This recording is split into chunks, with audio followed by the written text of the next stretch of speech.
Ashes under the sun. Hiroshima, August 6, 1945. The morning sun glimmered on the Motoyasu River as Aiko, a young mother, washed her son's shirt. Her little boy, Ron, chased dragonflies along the embankment, his laughter mingling with the bells of a streetcar passing nearby. The sky was impossibly blue, peaceful, ordinary, but high above, the Enola Gay cut across the heavens.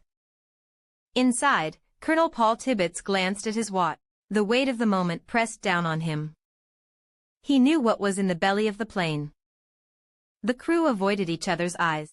Little boy, they called it, a name too innocent for what it could do. At 8:15 a.m., the bomb bay doors opened. From below, Aiko shaded her eyes, seeing only a glint in the sky. She thought it was another reconnaissance plane. Ren tugged at her sleeve, giggling. She smiled down at him, just as the world ended. A flash, brighter than 1,000 suns, consumed everything. Aiko instinctively pulled Ren to her chest, but in an instant, they were thrown across the ground. Heat seared her skin, the air itself burst into flame. She screamed, searching for her son's hand, but he was gone, swallowed by fire and dust. Buildings crumbled into nothing. A man riding a bicycle vanished mid-pedal, leaving only a charred silhouette on a wall. Aiko staggered, skin hanging in tatters, calling Ren's name through a city that no longer existed. Above, Tibbets looked back. A mushroom cloud clawed into the sky. Even from miles away, the crew gasped. One whispered, "My God, what have we done?" Nagasaki, August 9, 1945. 3 days later, Father Takashi, a priest, knelt in Urakami Cathedral, praying for Hiroshima's souls. The sirens had blared earlier that morning, but the all-clear had been given. Families filled the streets again, convinced the worst had passed. In the skies, another bomber, Boxcar, circled with its heavy burden, Fat Man.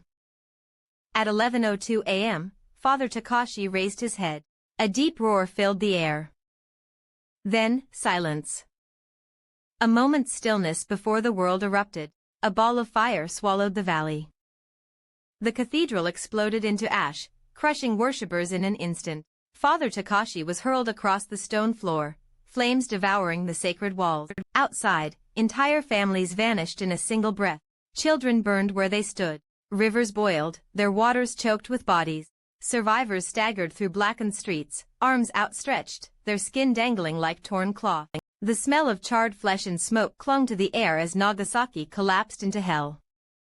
The silence in the days that followed, the living envied the dead. Aiko, her body ravaged, searched endlessly through the ruins for Run, whispering his name through lips cracked with thirst. Father Takashi walked barefoot through the ashes of Nagasaki, carrying the weight of prayers unanswered. And in the sky, the men who had released the bombs sat in silence.